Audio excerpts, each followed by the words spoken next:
We've got questions on Protestantism, Eucharistic ministers, and Charles describes the heart and soul of Boy Scouting.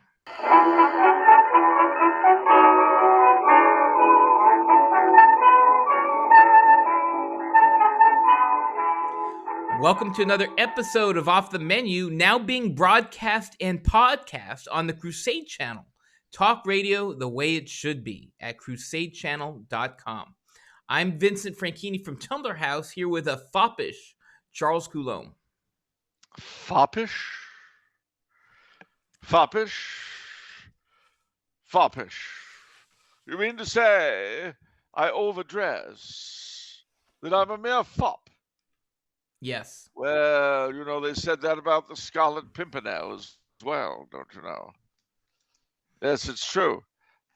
By day, a foppish man about town. But by night, he rode. They seek him here, they seek him there. Those Frenchies seek him everywhere. Is he in heaven or is he in hell, that demmed elusive Pimpernel?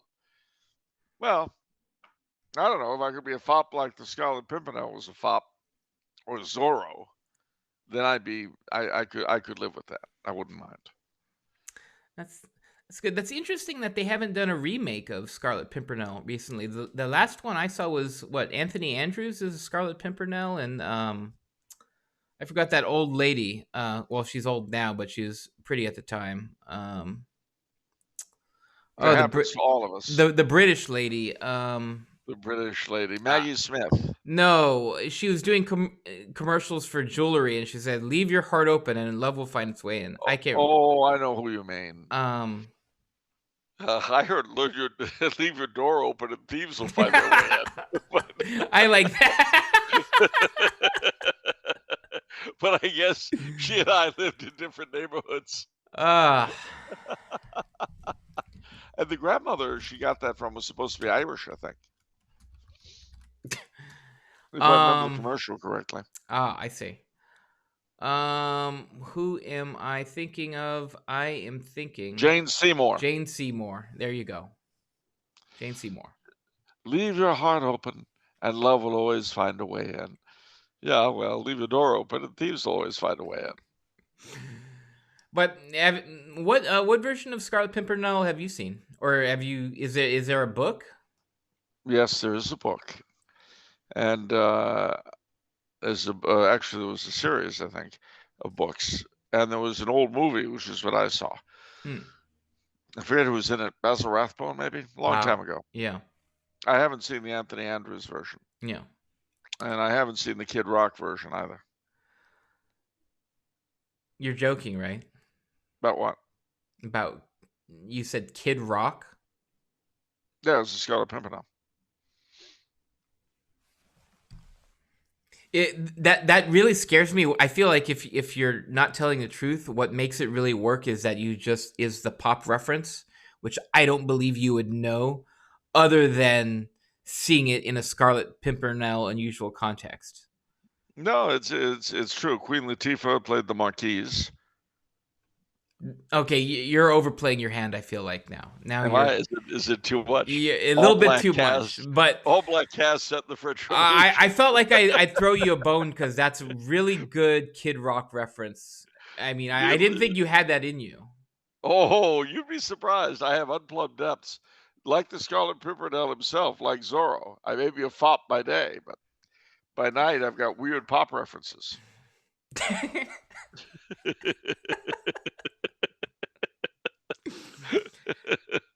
How would you have crossed Kid Rock's path? Well, I don't know him personally. No, I know, but despite what people have been saying, I've never met the man. You know my all-time dream? No. Well, you know how from time to time Los Angeles, the city of moral perfection, is occasionally rocked by political, moral, or even sexual scandal. Okay. And everyone gets very excited, and they get on their moral high horses. The same people who don't mind murdering babies or mutilating children, they have moral high horses they get on. but that's fine. We all need those. Um, but my dream is that when one of these should hit, presuming I'm back in LA when it does, I would want to hold a press conference. And I'd want to say, ladies and gentlemen of the press, I've called you all here because despite what you may have heard, despite the rumors, the innuendo, all the rest of it, I am not involved at all. I don't know any of the people who are involved in this shameful affair. I've never had anything to do with any of them. I'm tired of the implications. I'm tired of the whispering. I'm tired of it all. And I am asking your help in making the record straight, in alerting the public to the fact that I am not involved.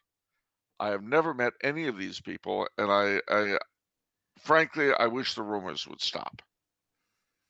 This is actually plausible. I Because know. like I almost want to do this on our Tumberhouse YouTube channel because I feel like we could make it work, and like we would do where we announce it and it's going to happen and everyone's in the waiting room waiting for the live thing, and the title of it will be Charles Coulombe talks about his involvement in blank scandal. Yeah. And then it And says, and then I'll say I'm not involved. I have nothing to do with this.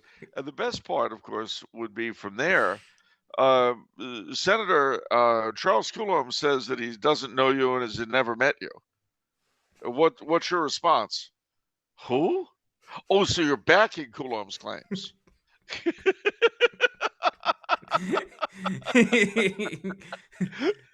I've never heard the man. He said you would say that. He claims never to have met you himself. Did you ever see the movie Burn After Reading? Yes, by the Coen brothers. Yep. Yep. One of the things I love about that is the very end, when no one knows anything. Yeah, no one learned much about anything. Well, it says, so what do we learn from this? It says, don't do this again. Well, what was this? Hell if I know. Yeah, that was a good one. Yep, it was really quite well done, and really, what's his face? Gosh, I can't think of the name now. Brad Pitt, George Clooney. That's the one. Yeah, Brad Pitt. Really one of his very best performances. He nailed it. Yeah. Yep. I'll agree. And the way he goes out in that one. Yeah, it's kind of, you're expecting anything but that, and then boom. And he approaches it with that goofy smile. Yeah. And then suddenly, it's quite a thing. But anyway, ladies and gentlemen, these are all sorts of pop references. And we have a right to make pop references right now. Do you know why? Why? Because they're going to be watching this on Lundi Gras. And what is Lundi Gras? It's the day before Mardi Gras. They will have seen this the same day I go to a ball in Vienna to close out the season. The season's coming to an end, ladies and gentlemen. The Vienna ball season, it began before Christmas, and now it's coming to its end. I'm going to the very last one of the season. It's just the way it is here in Vienna. In New Orleans, of course. Now, mind you, Mardi Gras they'll be doing stuff, but not a ball. Mardi Gras, the last ball of the night, the last ball of the season, is at the fabulous Roosevelt Hotel, and there are two of them, in fact. The crew of Comus and the crew of Rex have their balls, and although the king of Rex is the king of Mardi Gras, and the previous day, Lundi Gras, the mayor will have given him the keys to the city in front of Gallier Hall. Even so, the crew of Comus is the older crew, and so it's higher in the pecking order. So what happens is that just before midnight, the king of Rex and his queen and court make their way from their ball across the hotel to the Comus ball. And they go up to the king of Comus, and just at the stroke of midnight, the two kings toast each other in champagne. And Mardi Gras is over, and Lent begins. I've always thought that was marvelous. And of course, it won't just be there. It'll be in Rio and Venice and Nice, and Paris, and Quebec, and Mexico City, and Santo Domingo, and St. Louis, everywhere in the Catholic world, just as Christmas is celebrated around the planet, so is Mardi Gras, and then Lent. And it's wonderful. I really love both the feasting and the fasting. Yeah, me too. It's gonna be a good one. We have to gear up for something else, however.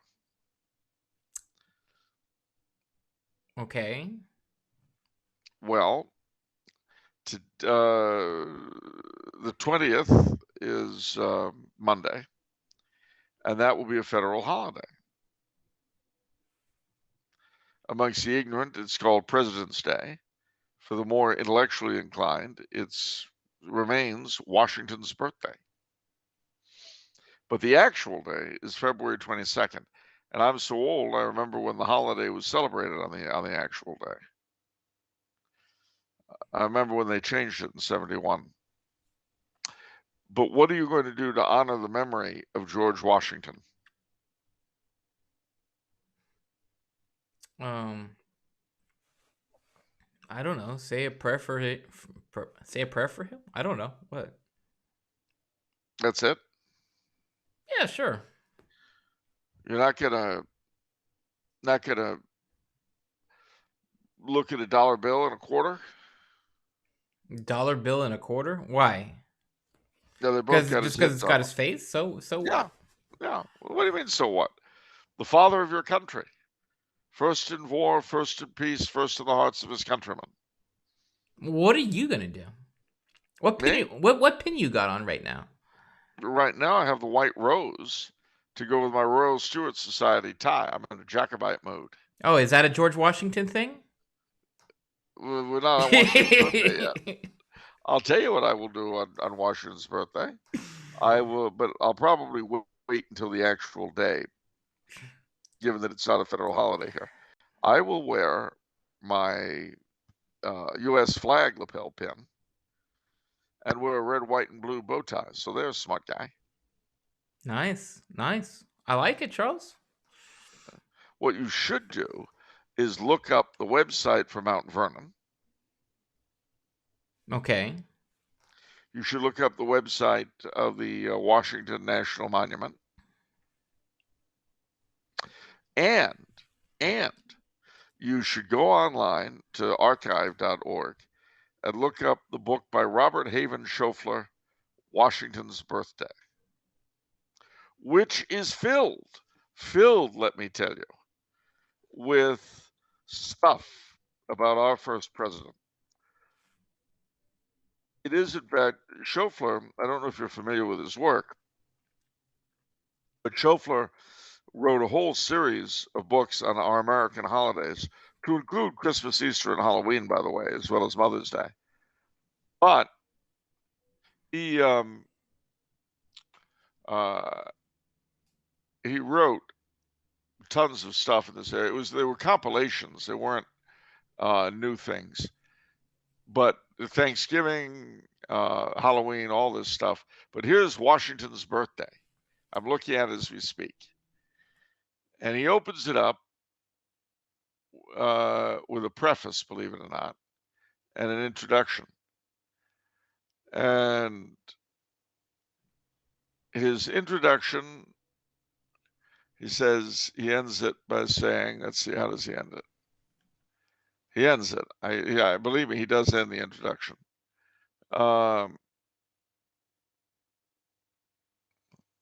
He's talking about how George Washington has been mythologized. Mind you, he's writing about 1909. But he says this. Henry Cabot Lodge, writing in 1899, was one of the first to discover the new Washington. The real man, he wrote, has been so overlaid with myths and traditions and so distorted by misleading criticisms that he has been well nigh lost. We have the religious and statuesque myth. We have the Weems myth, which turns Washington into a faultless prig, and the ludicrous myth of the writer of paragraphs. We have the stately hero of Sparks and Everett and Marshall and Irving, with all his great deeds as general and president duly recorded and set down in polished and eloquent sentences. And we know him to be very great and wise and pure, and be it said with bated breath, very dry and cold. In death, as in life, there is something about Washington, call it greatness, dignity, majesty, what you will, which seems to hold men aloof and keep them from knowing him. In truth, he was a difficult man to know. Behind the popular myths, behind the statuesque figure of the orator and the preacher, behind the general and the president of the historian, there was a strong, vigorous man in whose veins ran warm red blood, in whose heart was stormy passions and deep sympathy for humanity, in whose brain were far-reaching thoughts, and who was informed throughout his being with a restless will.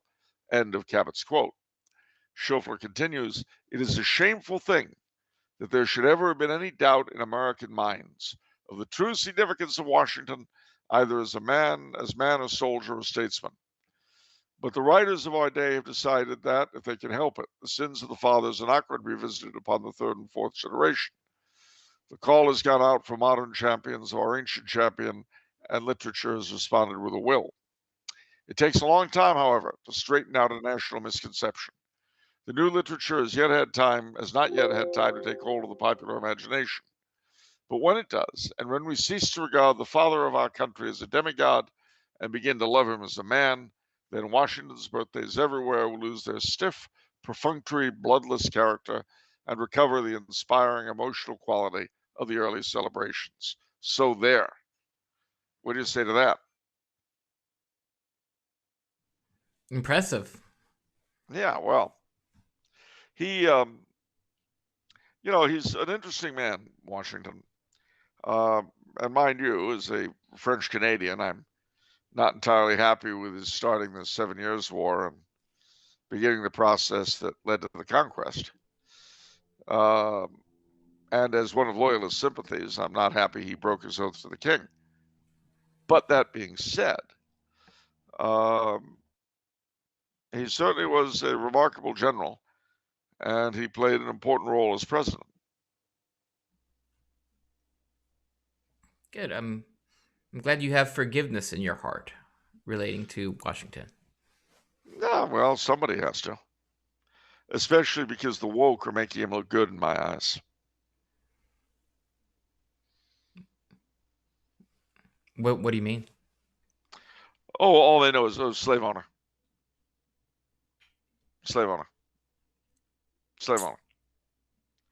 So that's all there was to Washington, was that he was a slave owner. But, what would have happened if the Europeans had refused to buy the African slaves they were offered by the African kings? What if they had turned their backs on Africa and just sailed on to America and said, forget it? What would have happened? I don't know. Nothing pleasant, you can be assured.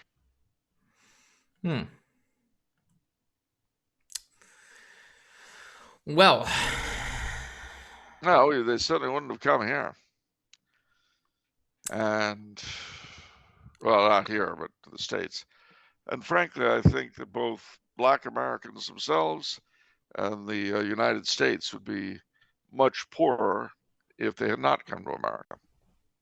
The circumstances weren't the most wonderful, but the sellers was responsible for that as the buyers.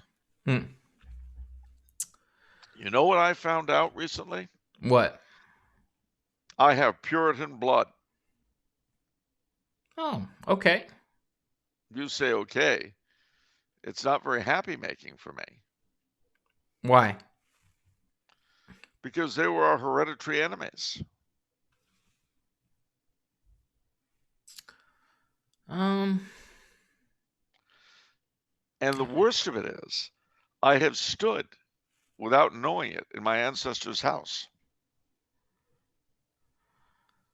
I don't know. That's not too much of a big deal to me as an Italian, because Italians are enemies with other Italians, so surely I have enemy blood in me. So, Well, that's true. But you see, know. your guys' brains are so full of culture, you don't notice this minor stuff. You know, you guys are too busy being Leonardo and Michelangelo and Raffaele and, composing music alongside Verdi and Paganini and all that kind of stuff and building churches and all that, gathering relics. You just don't have time for lesser issues. Yeah.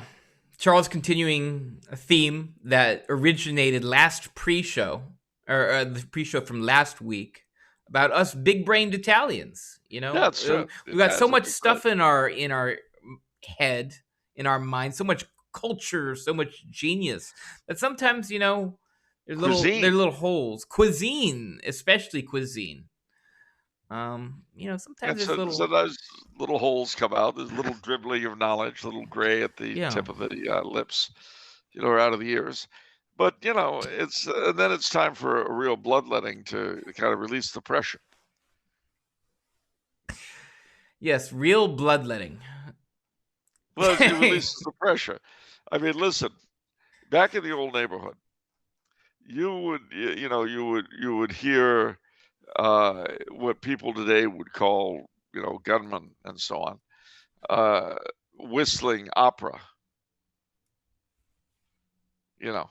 and what would happen, but that there'd be so much of it, this concentrated art and culture and everything, it would have to explode, and then you'd have a gang war. We'd go to the mattresses, but it was to relieve inner mental tension. That's all. It wasn't about crime. That's a myth that the Italian Americans ever had anything to do with criminal activity. Whole thing's a myth. And you know who explained this to us? It was a non-Italian American. Yeah, who?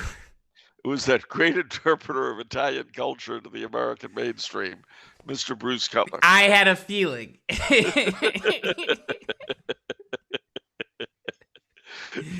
He explained it all, and he made sense of it for all of us.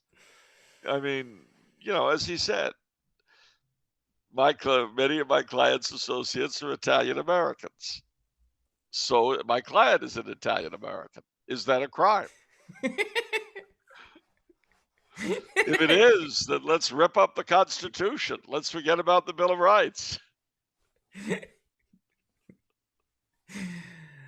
Every time we start talking about him, I honestly just want to flip on one of his videos and listen to him just go ham. Cosa Nostra, the mafia, the mob, no such thing. The prosecution, ladies and gentlemen of the jury, have been watching too many movies, too much television. I wonder if he's ever lost a court case, like ever. I don't know if he ever lost a court case, but I know he's withdrawn when he didn't think he could win. I mean, the famous one, of course, was Phil Spector. Yeah. But let's see, just for fun, Bruce Cutler, court losses. I don't know if he's ever actually. It's probably not public. Well, he's been found guilty of criminal contempt himself, but he wasn't serving as his own attorney. Oh my gosh, he's got a website.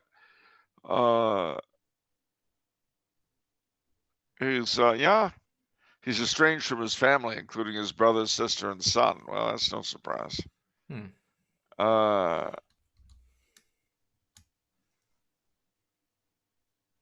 Yeah, he. I don't think he's ever lost a case where he was not the defendant. The funny thing here, he says, this was the way they got him. When Gotti was indicted, when John Gotti was indicted in 1990 for the 1985 murder of Paul Castellano and several other crimes, presiding judge I. Leo Glasser disqualified Cutler and his two associates representing Gotti. Citing evidence from wiretaps at Gotti's Ravenite Club, prosecutors contended that Cutler and his colleagues may have known about criminal activity. Since the attorney-client privilege does not apply in these circumstances, prosecutors argued that Cutler was part of the evidence and thus liable to be called as a witness. They also argued that Cutler represented other potential witnesses and thus had a conflict of interest. Glasser sided with the prosecutors, contending that Cutler was the in-house counsel for the Gambino family. The conciliary.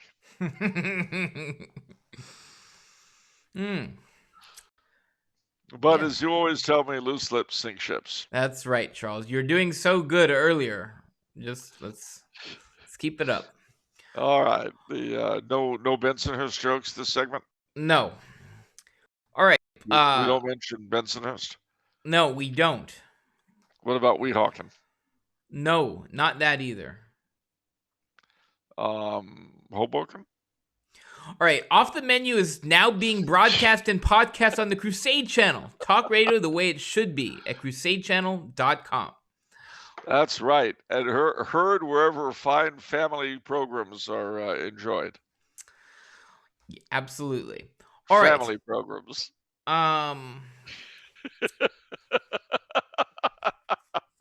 So we're gonna do I got a special letter here. It says we're gonna do State of the Week, and I ended up getting a request. I got a letter in the mail. It says, "Dear Off the Menu, I keep suggesting in the YouTube comments for my State of the Week, but you seem to ignore me. I give you this bill of money to tell Vinny to give Charles my state for the State of the Week. The great state of Jefferson. The P.S. Let's all give 3 Aves for the conversion of sinners. God bless." From Edward. And look what I got here. Look what I got here. Can you see that? Yeah, I can see it. Boss, I'd take another look at that if I were you. Wait, what is this? Take a closer look. $100 bill for motion picture purposes. There you go. Prop movie money. It looks so real, though. You done been faked out, boss. Sorry about that. And the state of Jefferson, I'll tell you what the state of Jefferson is. It's a group of counties in southern coastal Oregon and northern coastal California that want to break away from their respective failed states and form a sort of ecotopia of conservatives living in cool, green, piney areas, not having to listen to babbling in either Portland or San Francisco. Basically, they want to escape their responsibility as voters for being fleeced and beaten.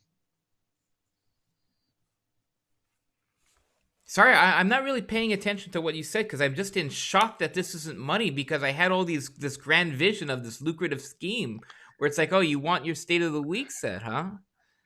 You know, take a little something, you know what I mean? A little incentive, if you will. Yeah, he's totally. I don't know. Ladies and gentlemen, and this isn't. You're not gonna fool old Eagle Eye here. So if you want to pay him off for the state of Jefferson or the Conch Republic or any other would-be secession scheme, even the San Fernando Valley, it ain't happening. Nobody's going to send money for that, boss. Darn.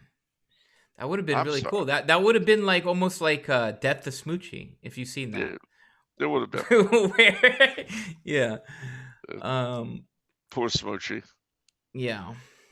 But okay, so how about a real State of the Week? Are you ready for that? Yeah, but the state of Jefferson would be cool and green, and they could sing the although that's really set in Seattle, they could sing the theme song from Here Come the Brides endlessly. Greenest greens you've ever seen in Seattle. Anyway, what you got? Let's go with the state of Kentucky for state of the week. Oh, Mio Mayo, Kentucky. Well, Kentucky for me is very strange because I've seen small parts of it, fairly concentrated parts, but I'm very fond of what I saw. And what I saw was, well, firstly, Louisville, Kentucky, which is a big port, and it has the what do you call it? The cathedral, um, the Catholic cathedral has the Seelbach and Brown hotels. It was at the Seelbach Hotel that I first had red eye gravy, which I can recommend very highly. And it's a nice southern town. Kentucky is a quote unquote border state, but it's southern. However, what makes it unusual is if you go inland from Louisville, you will come to the land they call the Holy Land of Kentucky. It was settled just after the Revolution by Catholics from Maryland, and it's still very Catholic. So you've got towns like Holy Cross and Loretto, and some very old religious houses, very old churches. Holy Cross actually goes back to 1772. And they make, of course, delicious Kentucky bourbon in that part of the world. Bardstown, Kentucky has the Proto Cathedral, which was the first cathedral west of the Alleghenies, with beautiful paintings donated by Charles X of Spain and the King of Naples, of France rather, the King of Naples, and various other people. Bardstown also has is the location of my old Kentucky home, the place where the great American composer, our first great composer, Stephen Foster, lived and wrote, you guessed it, My Old Kentucky Home. Although he died in New York, and he was originally, I think, from somewhere in the Midwest. But Foster was to music as Longfellow was to poetry, and as Irving, Hawthorne, and Poe were to our literature. So a very, very important character. And they have an annual play in honor of Stephen Foster. I forget what it's called, but it's a big deal there. You can also go a bit south of there. You go to Boonesboro, which is a reconstruction of Daniel Boone's fort. And if you were a boy in the 60s, then you probably watched the Daniel Boone show about, you guessed it, Daniel Boone with Fess Parker. Daniel Boone was a man, yes, a big man, and he fought for America to keep all Americans free. From the coonskin cap on the top of old Dan to the heel of his rawhide shoe, the ruffinest, roaringest, fightingest man the frontier ever knew. Who'd win in a fight, Daniel Boone or Davy Crockett? Daniel Boone. But since they were both played by Fess Parker, it would be a draw. Born on a mountaintop in Tennessee, greatest state in the land of the free, raised in the woods till he knew every tree, killed him a bar when he was only 3. Davy Crockett, king of the wild frontier. And of course, Davy Crockett was renowned not just for his skill and so on, but because of his dog, Goliath. What is that, like Son of Goliath? Sort of. I mean, that's why they modeled the Davy and Goliath shows after Davy Crockett, his dog. Let's not go there, Charles. I just. You sure you don't want to go down that path? I don't want to do that again. All right. If you don't want to, you don't have to. I'm just saying there's, a long path. All right. Well, forget that. But there's more to Kentucky than bourbon. The oldest settlement is Lexington. And Lexington, Kentucky has, you guessed it, Churchill Downs. And that's where the Kentucky Derby is every year. And mint juleps are drunk aplenty. Kentucky has a certain southern elegance, a certain southern charm. The governor appoints the innumerable Kentucky colonels, which is sort of a civic decoration of sorts for people who've done something or other. And of course, the best known Kentucky colonel was Colonel Sanders, who was I forget if he was native of Kentucky, but he certainly got his start there. Now, there was also two very, very important individuals born in Kentucky whose birthplaces are maintained as parks, and they were presidents of the United and Confederate States, Abraham Lincoln and Jefferson Davis, were both born in Kentucky. Hmm. And if that wasn't enough, in the near the Van Leer coal mines and Butcher's Holler, Kentucky, was born the coal miner's daughter, Miss Loretta Lynn. Hmm. Kentucky gave us bluegrass music, horses, bourbon whiskey. It's a very pleasant state. And to this day, it may have changed, but at least up till 10 years ago anyway, the governors, when they were inaugurated, everybody still wore morning coats. They may have gone stupid like everyone else, but that was, at least until recently, that was what was done in Kentucky. They still wore morning coats, top hats, and all the rest for the governor's inauguration. Hmm. You seem fixed by what you're looking at. Did you look up the coal miner's daughter? No, no, I'm looking at I'm just looking. I always look at the Google Maps of the state while you're describing it, and I'm going over the places that you're mentioning. Um, so I just love all the greenery over on that side because I'm not used to it, and I really need to do a road trip across the United States and go to some of these places. Because I'm just so not aware of some of the geography of the United States. Like, for example, I had absolutely no idea that Cincinnati was practically in Kentucky. Well, and the city across the river, Covington, has a cathedral of its own, which is quite lovely. Hmm.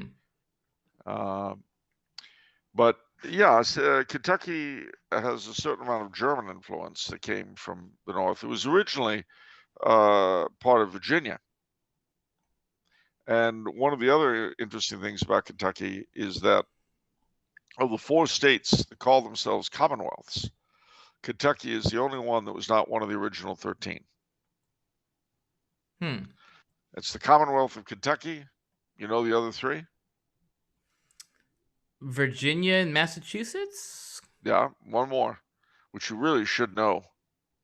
So Virginia and Massachusetts and um, And Kentucky, Pennsylvania. yes. Oh wow!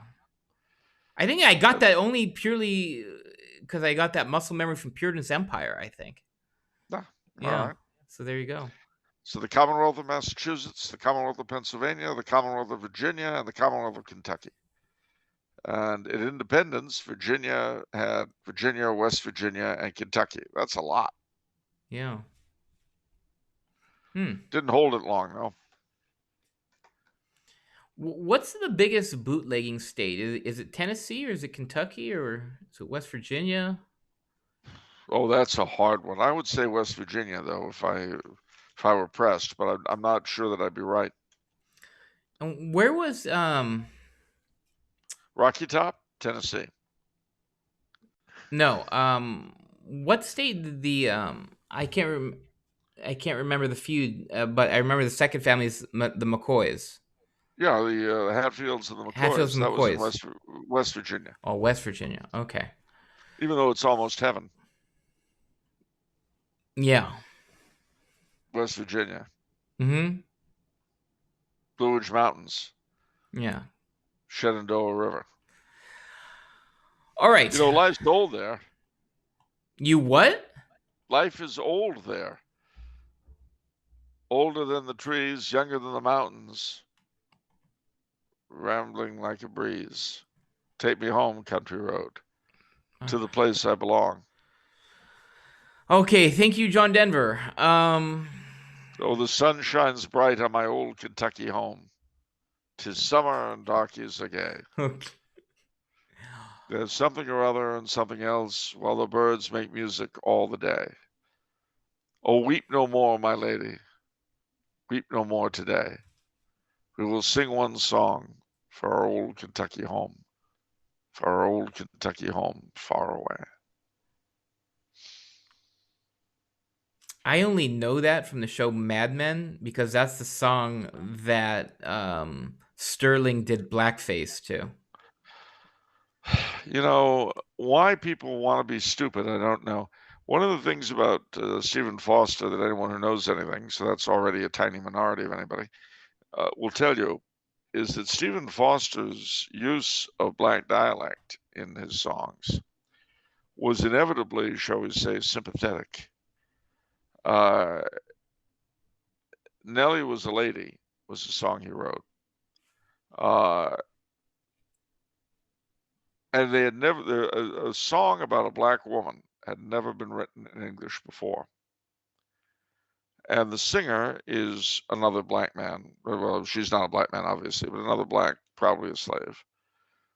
But he goes, Nellie was a lady. Last night she died. Toll the bell for lovely Nell, my dark Virginny bride. It's, Hmm.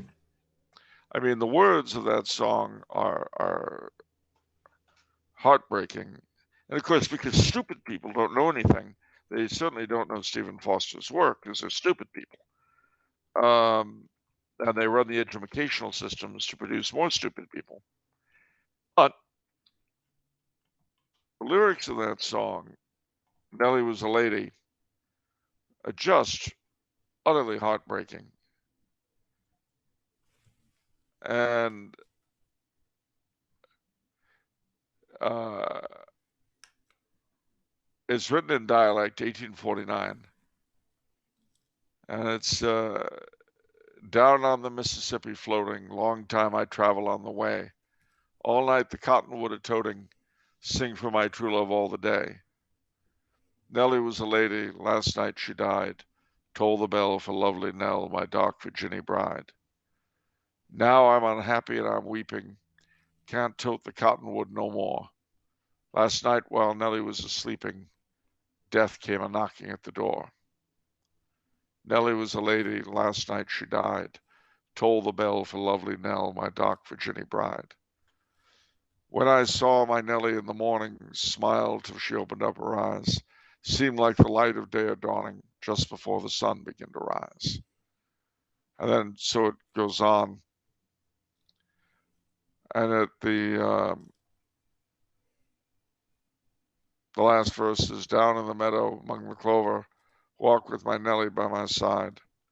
Now all them happy days are over. Farewell, my dark Virginny bride. Hmm. That it was unthinkable before Foster that that blacks would be portrayed as people with as deep emotions as anyone else. That sounds like a small thing today, but it wasn't then. Hmm. And people object to his use of dialect. Oh. Well, the point is, the people he was writing about spoke that way. Hmm. And if it's insulting to write things in dialect, Damon Runyon was an evil man for having written his New Yorkers the way they sound.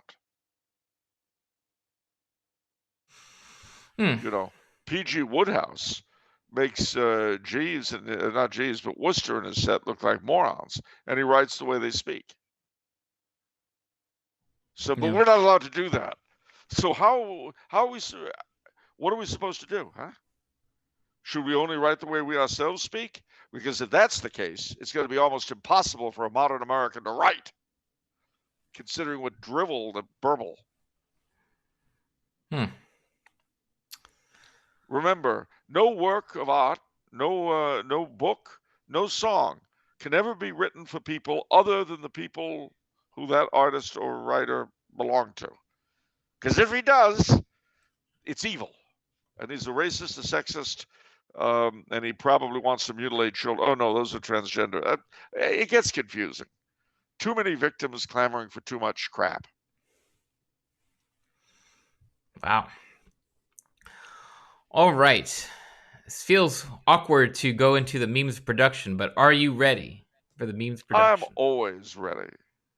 The fact that I get very annoyed and overload on stupid, you know, imagine it like this. Do you remember Pac-Man? Yes. All right, now imagine instead of those things being little balls, they were lumps of moron, of Yeah. stupluvia coming out of people's brains and mouths constantly.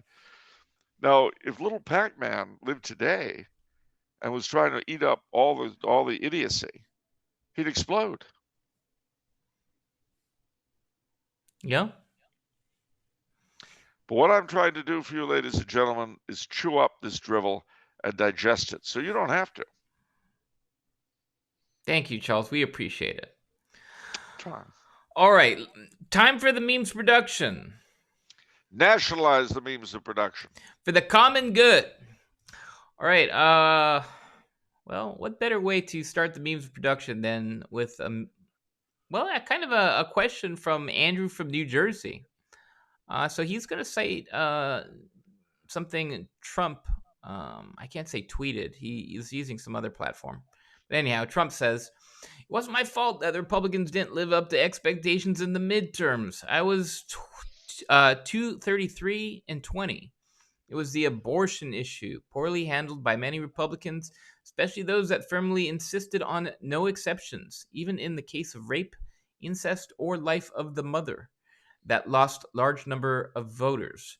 Also, the people that pushed so hard for decades against abortion got their wish from the U.S. Supreme Court and just plain disappeared, not to be seen again.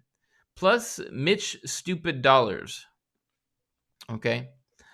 That being said, we've got that. Andrew says Charles has said that he will vote for Trump in 2024 due to his appointing of the Supreme Court justices that overturned Roe v. Wade.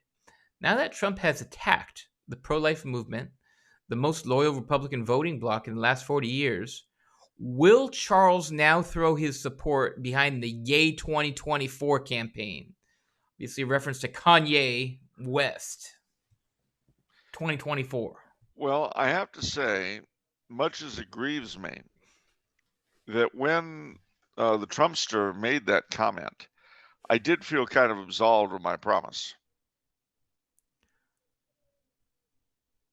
Is that how it works? Is that you make a solemn promise and a solemn oath, and if that And then person that you're somebody, promising for says something stupid, then you're no, like, no, when well, that somebody who promised pops you in the face, um, I mean,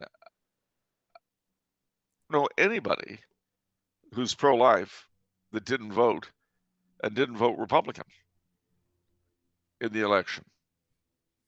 wait, could you say that again? You didn't know anyone? I don't know anyone who was pro-life that didn't vote Republican in that election.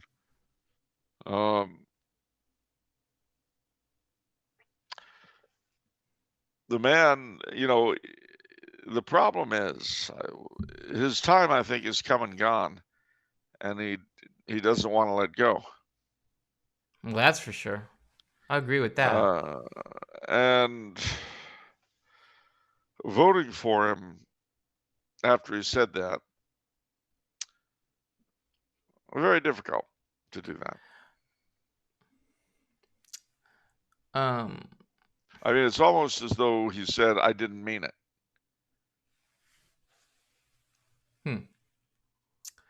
I'll have to think about it.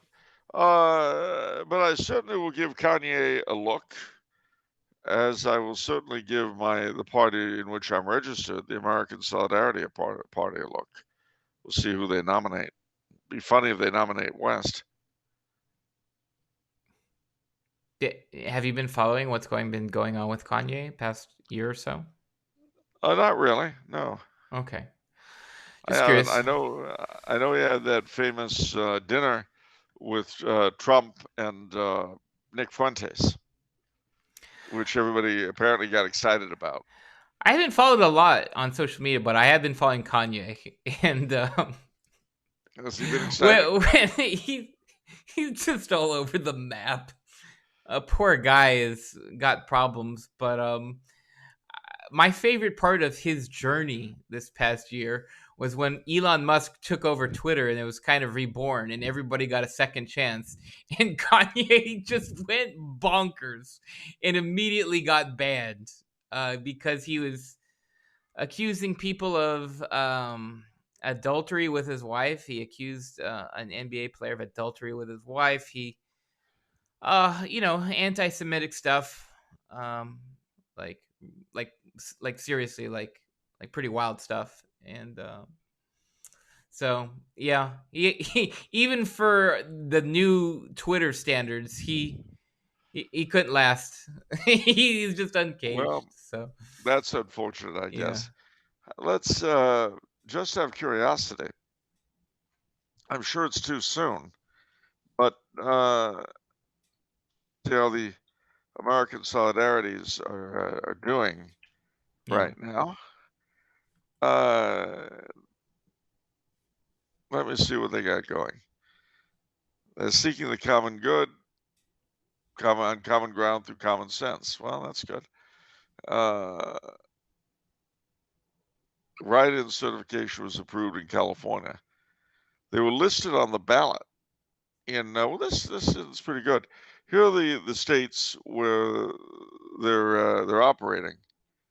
In Louisiana, Arkansas, Illinois, Wisconsin, Vermont, and Colorado, they got on the ballot.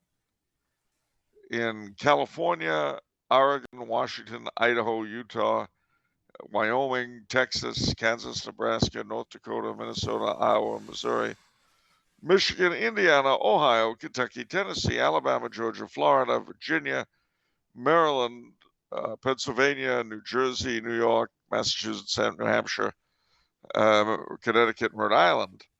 They are write-in certification approved. And lastly, they're working to get on the ballot in Montana, Nevada, South Dakota, Arizona, New Mexico, Oklahoma, South Carolina, North Carolina, West Virginia, and Maine. So that's pretty wild. Looking at California, the American Solidarity have a chapter website. Oh, you'll be happy to know that the picture they've got on their website is Beechwood Drive, looking up to the Hollywood sign. All right. So, For these memes, we're at like the 50-minute mark, so I'm gonna expedite the process a little bit here. let's move along. Noble Cobra says Chinese spy balloons in the skies over Dixie. Man, Liberace was right. That's very true. And ladies and gentlemen, I'm here to make an admission to you on behalf of both the Tumbler House management and myself. I did not really know what it was Liberace was right about when I coined that slogan. And I want to thank, from the bottom of my heart, this viewer for explaining it all to us. Now we know. Absolutely. We know why Liberace was right. We know how Liberace was right. And we know that in the end, he died when he did because he knew too much. They got Liberace. They got him. They got him. He had to be taken out. He knew too much. And yeah, that was it. So that was the end of Liberace. And the immortal words of the Cordettes, give him a heart like Pagliacci and lots of wavy hair like Liberace. Right. Don from Florida says, only on Off the Menu will you get references to chicken marsala, coq au vin, how do you say that? Coq au vin. Coq au vin, Mussolini, and Mao in the same breath. That's probably true. That is true, 100%. We believe, ladies and gentlemen, in expanding the conversation to totally crazy insane, utterly. Well, I think it's a question really of Karl Marx or Elrond. I mean, in truth, you can think about trying to revitalize the American chestnut on the one hand, or on the other, uh, taking a drive up Big Sur. Wow. All right. Yes, expanding the conversation. Jonathan Peace. Jonathan. Tumblr House. No, you've got a new tagline for all our advertising. Tumblr House, expanding the conversation. That's actually a really good one. It is. It sounds great. It doesn't mean anything, but it sounds great. Yeah, expanding the conversation. Wow, no one has said that before. No one's interested in expanding the conversation. Everyone's constricting. All Well, right. I think we need to break through that. I think we need to consider both the Inns of Court in London and the traditional leaders in Nigeria. Yes.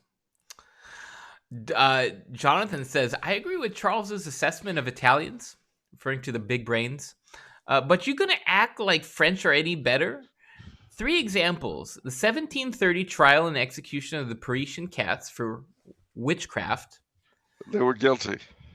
The Lee Bell pamphlets. That's And when freedom of speech goes way wrong. And yeah, so the Lee Bell pamphlets in the French Revolution, and that several hundred-year obsession with the English. Well, that was just obvious because the English kept attacking. But one thing that the Italians and the French have in common is, well, in the French département that the country is divided into, in Italy they're divided into provinci. But both of them, each Italian province, each French département, is headed by a prefect called a préfet in French and a prefetto in Italian. Yeah. Well, see, this is an important realization because for too long, American commentators have left Italian prefects, French prefects, and the British Lord's Lieutenant out of the conversation.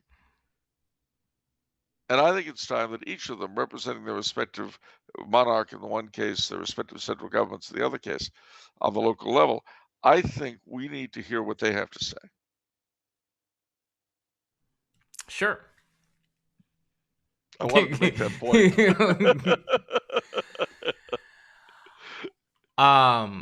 Jonathan also says, so this is referring to last episode, the Vulpophobe episode. He says, yes, the ecclesial motto of House Franchini is from Canticle of Canticles, chapter 2, verse 15. Catch us the little foxes that destroy the vines, for our vineyard hath flourished. Honestly, the Vulpophobe comments are just obnoxious because you guys are the one who are endorsing shooting, killing, and then wearing the body as a trophy for fashion. And I'm the Vulpophobe. And you're the Vulpophobe. And I would ask another question for both of you. Has anyone asked how the Amish and Gypsies feel about fox hunting? No, why? We need to expand the conversation. Everyone has to be included in these issues. No one can be left out. What do you think the Arcadia Garden Club would say if they knew about urban renewal in Milan? This is my point. There is too much separation. Separation of what? People from people. I mean, all right, stop. Think. You've got people who are real tyros, real pushers for whale conservation, right? Saving the whales. You with me? Yeah. Okay, then you have other people in Central Europe who are very keen on reviving nearly extinct breeds of wheat. Their voices must be heard. What about folk dancers in Morocco? Exactly. What about retired RCMP officers in Canada? What about their voice? Why don't they get heard? Or their widows, for that matter?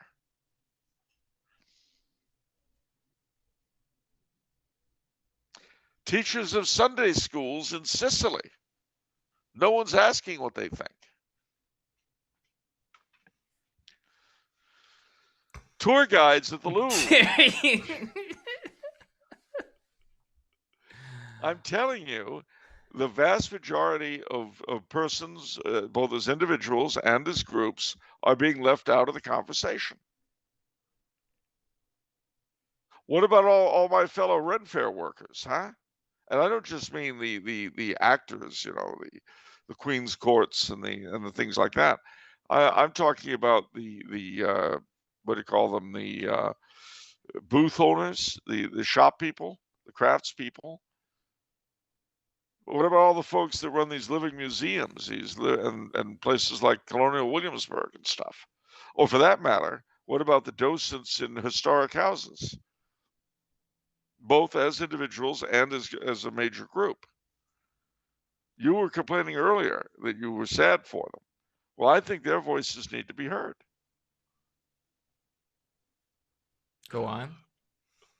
I want to see. I want to see how long you can keep this up, where you can keep naming obscure people and just keep Christmas tree farmers, guppy breeders, Maine guides, harbor masters. Do you realize no one listens to harbor masters as a group? Oh yeah, you're coming into a harbor and your private yacht, you'll listen. But has it ever occurred to you that a harbor master in Hingham, Massachusetts might have some valuable insights into air pollution in Accra, Ghana? Yeah, maybe the harbor masters in that town just don't organize. Well, maybe not. What I'm saying is we have to serve as a clearinghouse for all of these views and opinions. We have to help them be heard by the world. Well, they have to first help us help them. Help me help you. How would you recommend they do that? As if I didn't know where this was going.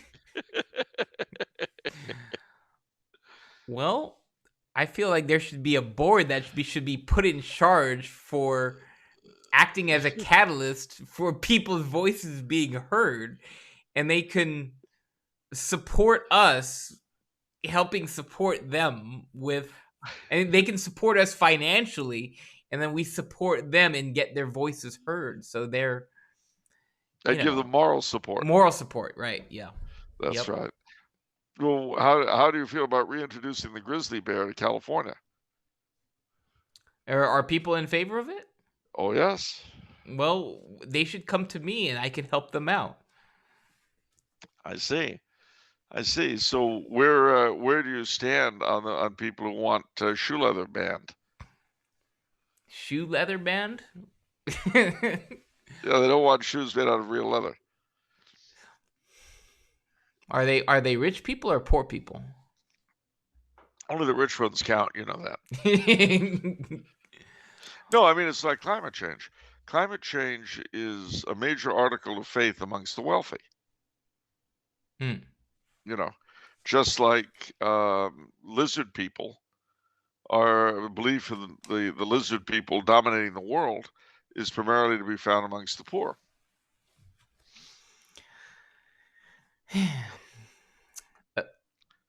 Yeah, okay. There are mania that is specific to particular groups in society, but I believe they all need a hearing. Absolutely. Okay, we have to move on because I just looked at the time and we're like at over the hour mark. Oh, actually, I have to do another station identification or Mike Church is going to beat me up.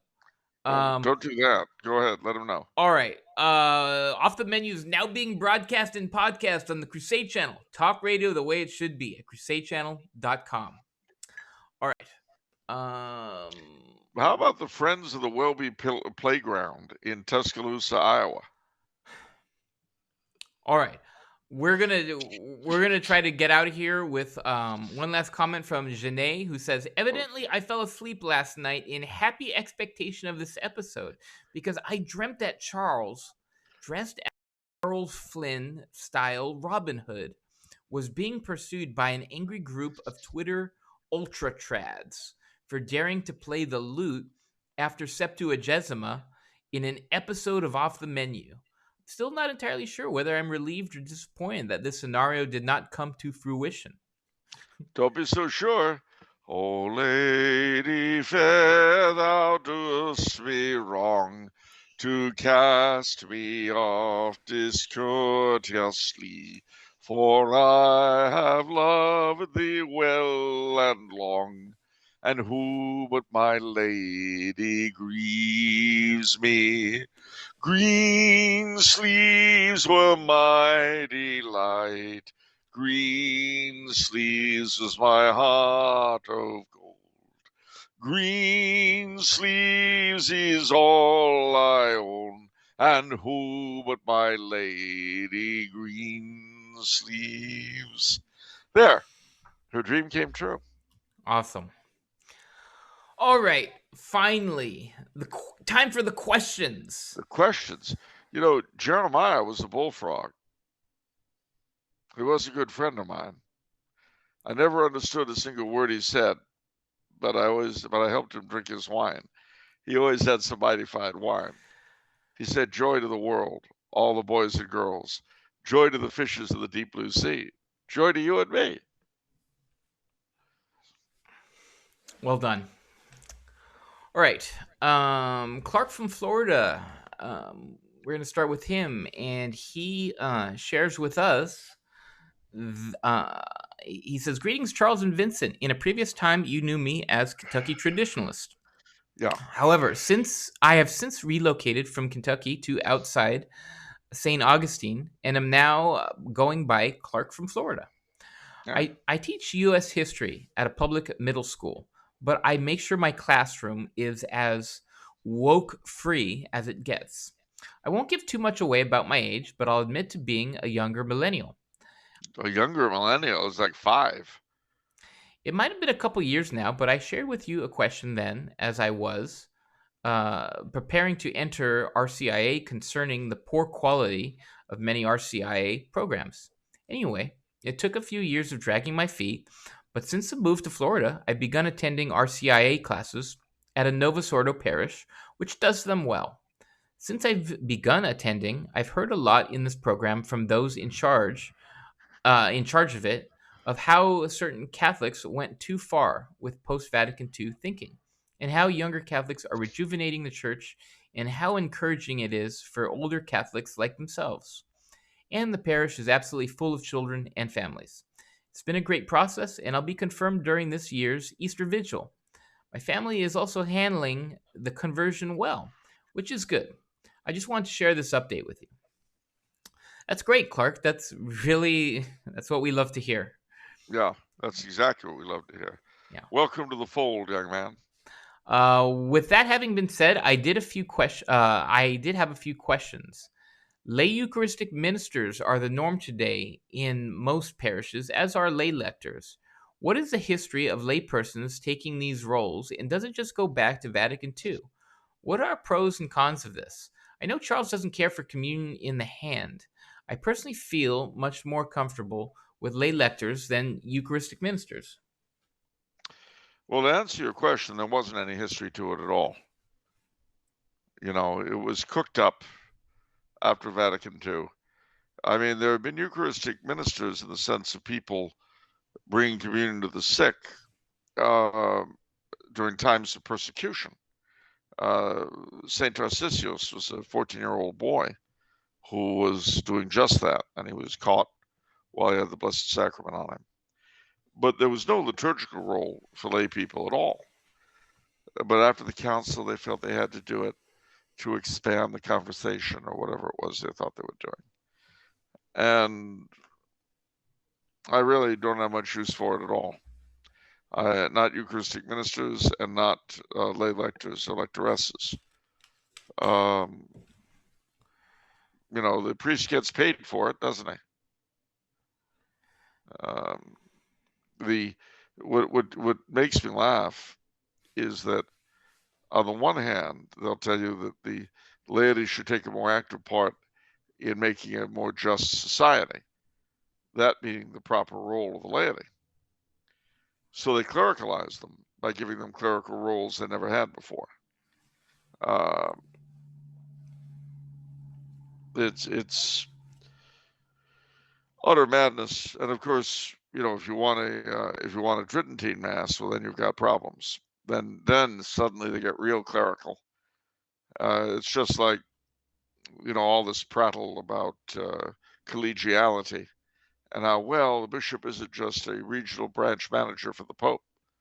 Well, when it's about the Tridentine Mass, suddenly he becomes one, and if he doesn't do what he's told, he gets yanked. So much for collegiality. So the problem with this stuff, A, it has no roots in Catholic tradition, and B, there's a certain hypocrisy about it all. It's pretending that laymen's views and opinions count when they don't. When the changes were made to the Mass in my childhood, I assure you the laity were not consulted. It all came out of the clergy. And because of the way the new Mass is, every priest is in a position to create his own liturgy any way he wants it. And he'll tell the lay people exactly what they'll do in bringing it about. So yeah, I resent that. One of the things that really stuck with me when you have talked about this in the past was the mentioning what back in the day what Muslims used to do to repress priests is they cut off the two fingers of the not priest. the Muslims, the Indians. Or, excuse me, the Indians. Excuse me. They cut off the canonical fingers. The canonical fingers because they knew he couldn't offer up the Eucharist if it weren't for those two fingers, which were specially blessed, dipped in chrism. Is that correct? So anointed. So to me, what bothers me is there's a very special ritual where that these two fingers are blessed, right? And Eucharistic ministers to me undermine that. It says, well, what, that doesn't actually matter because anybody can touch it. Right? Anybody can touch it, and anybody can be a Eucharistic minister. There's a magazine for Eucharistic ministers. Now, mind you, we're going back about 30 years in time, but I picked it up and I read an article, and it was attacking the permanent diaconate as being an assault on the role of the Eucharistic minister. And I thought, little bit of self-delusion there. I mean, come on, really. But having said that, I certainly don't have much use for communion in the hand either. We learned, of course, however, during COVID, that none of this is necessary anyway, since all we need is a perfect act of contrition and a spiritual communion, and to donate online. Yeah, pay, pray, and obey. Well, pay anyway. The rest of it's nice, but pay.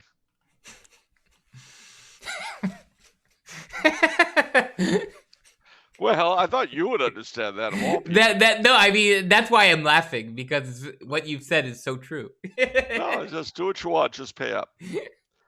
The problem is that with that mentality is that it forgets that people usually want something in return for shelling out. Yeah. People are funny. If you drain their dough out of them, they usually want something to show for it. Yeah, this leads really nicely into a question from Susanna, who says, I hope you're both doing well. There is something I would like to get both of your opinions on. I've seen parishes offer communion services on Mondays, the day priests have off. And other parishes have communion services in place of the Mass whenever the priest is out of town. This, to me, feels wrong. In situations where priests' visit is rare, like the wilds of Alaska, having communion services makes sense. But outside of that, it feels as if the importance of the Mass is somehow being lessened when a communion service is done in place of a Mass. Someone once told me there was a time when people mostly received outside of the Mass, but I'm not sure if this is historically accurate. What do you guys think about the prevalence of communion services? Well, I think your instinct is quite correct. There was a lot of reception of communion outside of Mass, but it was not a service as such. Basically, what would happen, uh, and this was particularly true in Catholic institutions, schools, and so on, is that depending on what time the Mass was. Remember, in those days, people couldn't eat; they had to fast for 3 hours before communion, and before that, for midnight. So what would happen very often is that people would receive communion outside of Mass early in the morning and then attend the High Mass, and nobody would receive communion there. Certainly, a priest's first interest has to be to offer Mass. And certainly the lack of vocations is a problem, there's no doubt about that. But then again, and this refers back to the problem, to the question preceding.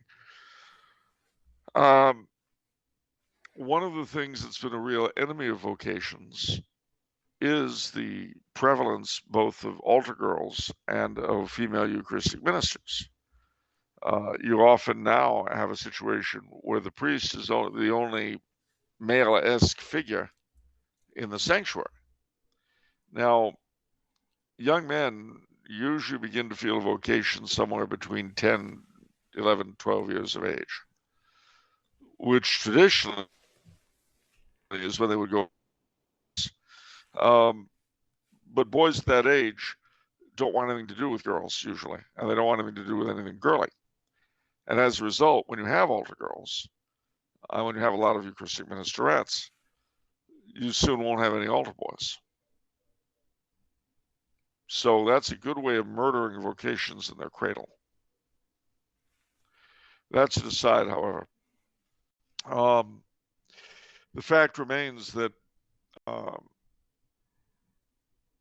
the unless you really don't have priests, as you say, there really is not a need for your communion services. But again, as we were taught during COVID, there's no need for communion anyway. Yeah, well, you know what you also need to get good priests for young men to become priests is you actually need good priests because you mean get like young men to say, "I want to be like that guy." You mean like who believe in stuff? Who actually care enough to not rely on communion services. Well, that's true too. If the priests are casual, then perspective about their office, then perspective what do you call it? Prospective vocations will also be casual. So, the answer, just my simple opinion on the communion service thing, I would pay whoever gives the communion service, not the priest. I see that's generally it's crazy in the business world where you're given a service and then you pay the person who does the service. Yeah. You know, if someone comes to my house and he fixes my plumbing, I'm going to pay the guy who fixes my plumbing. You know. Well, if they collected a collection on Monday, say, and it goes to whoever is actually giving the communion service, I suspect that the priest would start doing it again. Right. That'd be my guess. Yeah, I think that's part of the way that the church is going to correct itself is through the finances. Honestly, I know in the LA Archdiocese, I don't give any money anymore to Together in Mission, personally. Yeah. Because they have actually thrown away $500 million on lawsuits. So I'm not interested in donating to a sexual abuse fund to pay people off. That's $500 million. Half a That's a billion. lot. Yeah. That's kind of a lot of money. You Um, think? I'm not interested in funding that anymore. Why not? Why not? You should I be. don't know. I don't know. You should So, be willing to pay up. yeah. All right. Let's see here. We've got another part from another question from Clark, who says, "How should a Catholic approach attending a Protestant service? Now that I'm Catholic, or will be by Easter, I don't know how to approach being a Protestant church, as it's still likely I'll be at Protestant services from time to time, since most of my family is still Protestant. I know that Catholics are not permitted to receive communion in Protestant churches, and I know why. But how should I and all Catholics approach everything else? And weren't Catholics prohibited from setting foot in a Protestant church for many, many years?" Well, they were, except of course, unless of course it was historic and they were going to gawk at it like a historical monument. Um, but after Vatican II, that was relaxed, and they came up with all sorts of common prayer services and whatnot. Um, the problem, of course, is the question of indifferentism, giving the impression that one religion is as good as another. And the question is, how do you avoid that? Especially if you're at something like a funeral or a wedding. And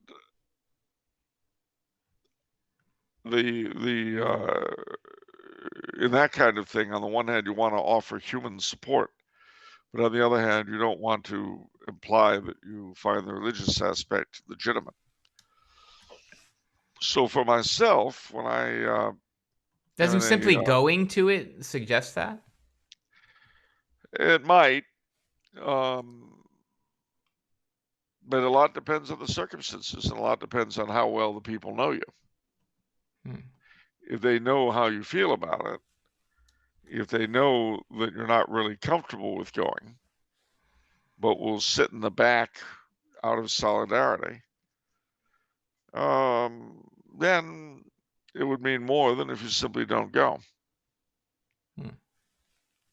Because if you don't go, they won't know why you didn't go, unless you tell them. And most people would find explaining why they're not going to be more difficult than explaining why they don't want to, why they want to sit in the back and not participate. Hmm.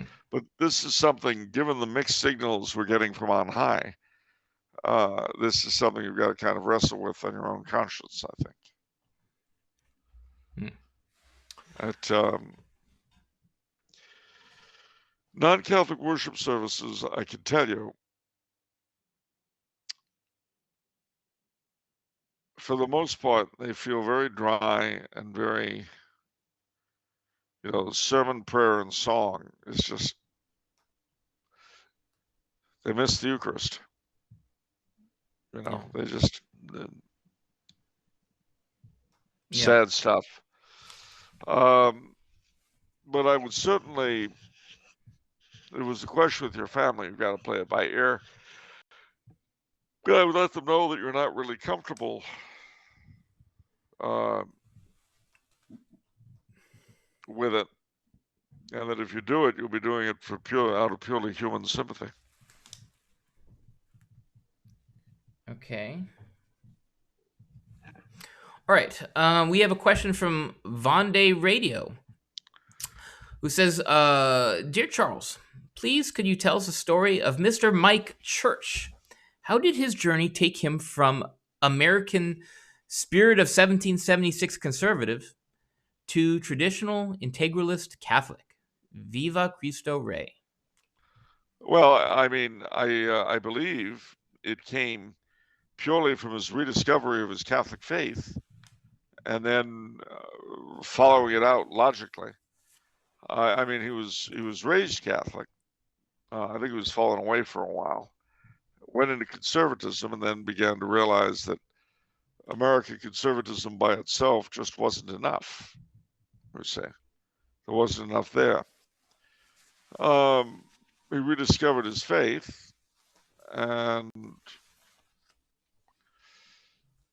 bit by bit, logically, recovered all the rest of it. But it's how do I put it? I don't know that he had a road to Damascus moment or something like that. I really don't know. Okay.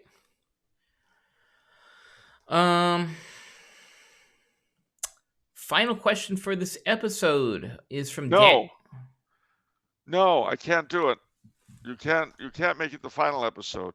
There've got to be at least 27 more. Okay, we could do that. Your pay stays the same, though. This is so. Let me hear the last question.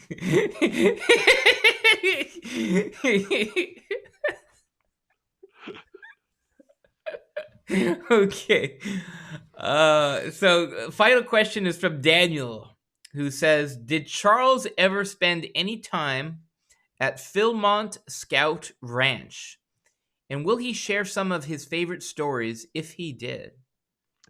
Well, that's an interesting question because I was an Eagle Scout, and you would normally think that I would have spent a lot of time at Philmont Scout Ranch because they had a wonderful, I don't know, it won't be wonderful now, but they may still have it. They had a great leadership development program at Philmont. But actually, I never went to Philmont as a scout. I did go to Philmont when I was a cadet at New Mexico Military Institute, precisely because I'd never been there as a scout. It's near Cimarron, New Mexico.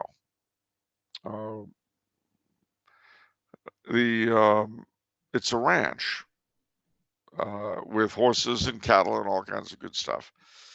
That was left to the Boy Scouts of America, and it's used for all sorts. I mean, the terrain is amazing.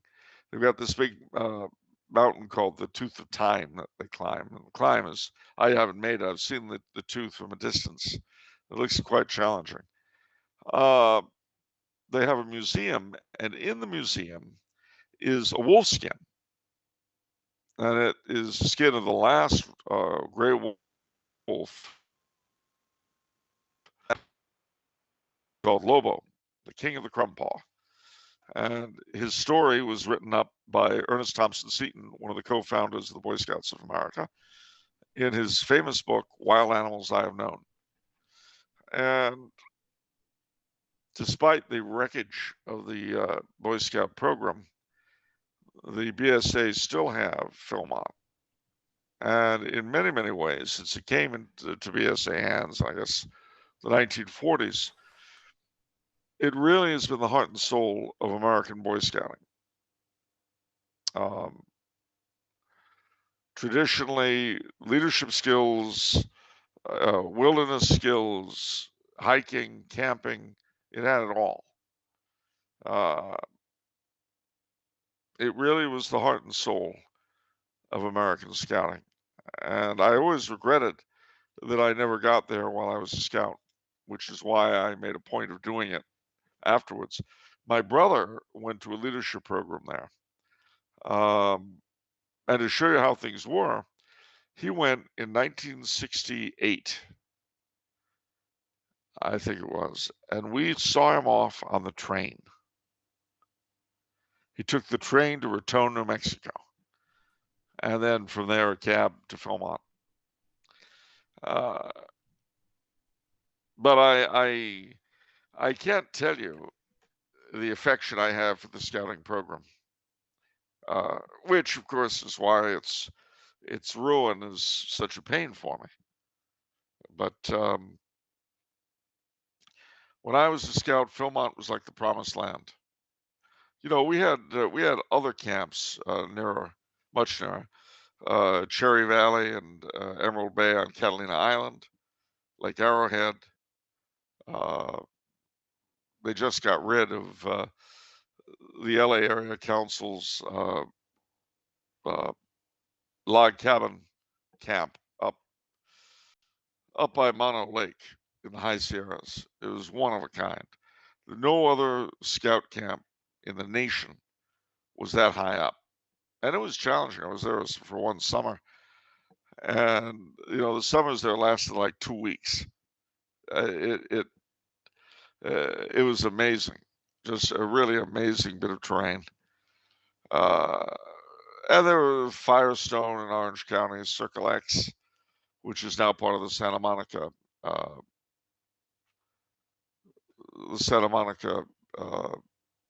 wilderness area. And then there was Josefo, which is still in scout hands. We had a lot of Camp Mitford in Orange County. There were a lot of wonderful scout camps in those days, and there's still a number of them left.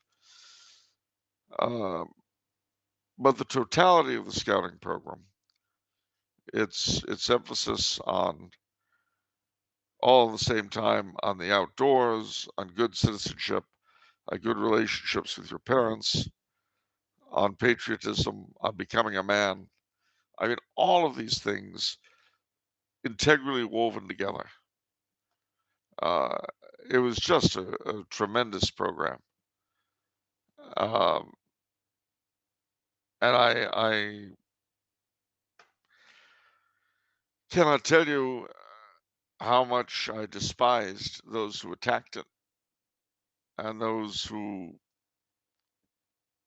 running it, surrendered to its enemies. But, we live in a society and a time that's full of garbage. It's run by garbage. It produces garbage. Why should we have something like scouting when we could just, play in the mud and mutilate children and kill babies and off the elderly and the sick? We need a program that fits that kind of a culture. These sorts of creatures, they're great at ruining things, but they're really no good at creating anything. They can only destroy. They can only destroy the things that greater and better men have made. Well, that's the nature of evil for you. Yep. I mean, the devil himself is a fallen angel. He's not self-created. I was reading, I forgot which Father Ripper book it was. I think it might be Principle of the Integral Good. He's got like 8 books out. But he said that that anything exists to the extent that it is good. And if something was completely 100% evil, it would just cease to exist. Yeah. You know? But the problem is that anything that exists, in the fact that it exists, that is good. Otherwise, the devil would have winked out of existence with all his minions long ago. Right. Making everyone's lives simpler. Absolutely.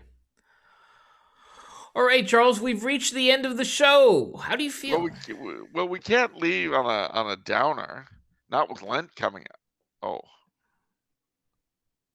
Well, there's Mardi Gras where we're gonna party hard, but then there's also the Knights of Columbus sacrificial fish meals on Friday. You know what I'm talking about, Andrew from New Jersey. You know what I'm talking about. Yep. It's time to shut up and eat up. Yeah, Knights of Columbus fish fries, ladies and gentlemen, the terror of a nation. Frightening to work through, frightening to behold, frightening to be served by. Nevertheless, and the other standby of Lent are the Lenten soup suppers that so many parishes put on. Right. I think our council actually is going to do one for St. Patrick's Day, but then actually the Grand Knight asked me, he thought, well, wait, maybe it's, maybe it'll count as a feast day. Maybe we can do it up a little bit, for St. Patrick's Day. Because the problem is, I think St. Patrick's Day is on a Friday too, so that's like a double whammy. I don't know what's going to happen. I don't know what the rules are. I do. Corn, beef, cabbage. That is tough. Well, the funny thing is, the United States have they have an indult for the Friday after St. Patrick's Day. If it's the day after, you can eat meat to eat up all the.